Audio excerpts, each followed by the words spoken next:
Hey, what's going on? This is Levi here. I am bringing another video back to you guys. It's been a little bit. I've been tied up and pretty busy, but I figured I'd take you guys on another job with me just to kind of see the ins and the outs and what it's like. So today I am on my way right now to go and do an opener install. So I'm gonna be swapping out the motor, and it sounds like I'm just gonna be doing a motor swap, potentially keeping the existing chain and rail. I'll kind of show you guys what I mean by that when I get there. This is often one of the kind of the lowest priced ways I can do it for people without going too high. So some people do just opt for me to do this. As soon as I get there, I'm going to turn the camera back on and I'll show you guys exactly what I'm doing and why I'm doing it. And then what I'll do is I'll break down exactly what I make on this job, the exact profit amount as well, so you guys can see what doing opener changes, what kind of profit you can make on this. All right, so we are on the project now, about to get started. I'll just kind of show you guys what we're working with. So they've got a pretty old motor, and as you can see, it's completely disconnected. Looks like they tried to do a little bit of work themselves. So what I'm going to be doing is, this is one of the base packages that I offer people, is I offer doing basically just a motor swap. This door, I believe, is about 8 feet tall. Usually you would need an extension kit to go along with it, and that costs extra money. If the old rail, which this is an old LiftMaster unit, so it's compatible with the Chamberlain series. I'm going to be installing a Chamberlain chain drive on this door. What you can do is you can reuse the old rail and the old chain with the new motor, and all it's a matter of doing is just swapping the motor, wiring the new sensors, and then just making sure everything's good. The chain is a little older, so some people will be like, "Oh, but Levi, you're using an old chain, and that's not good. That's gonna, break or something." Here's the thing: chains are super durable. They're gonna last a long time. I'm gonna reuse it. I tell the client I'm reusing it, and then what I do is I just warranty it. Hey, within 5 years, if your chain breaks, I am more than happy replacing it. Most of the time, you are never gonna have that happen. I'm gonna get started here. I'm probably going to speed it up so you guys don't have to sit through everything. And then we'll see where we get to.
All right, so we are now complete.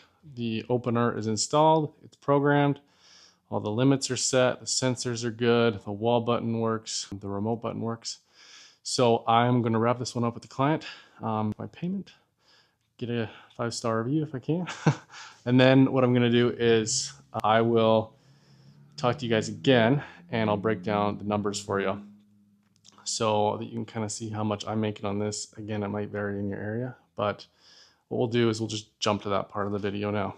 So for this job, I charged $680, and the motor itself cost me $315. That also includes the tax that I also paid when I purchased it.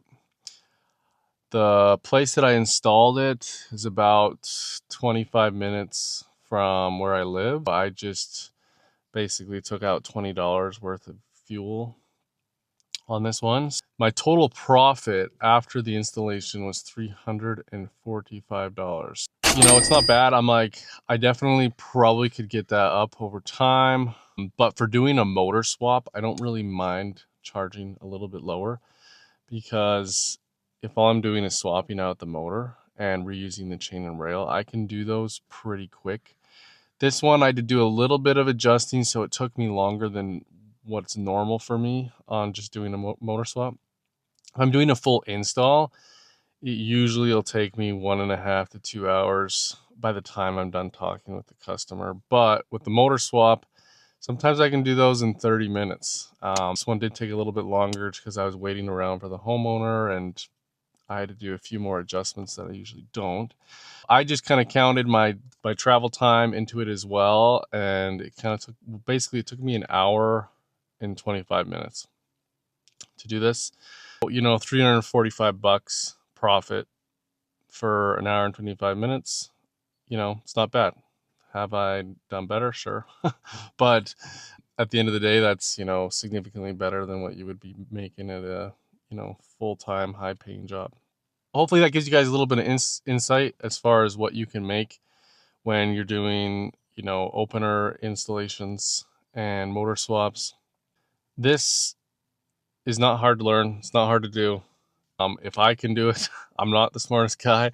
If I can do it, then you guys can do it too. So I will be coming out with some more videos shortly. I've been super busy, so it's been hard to put out a lot of content.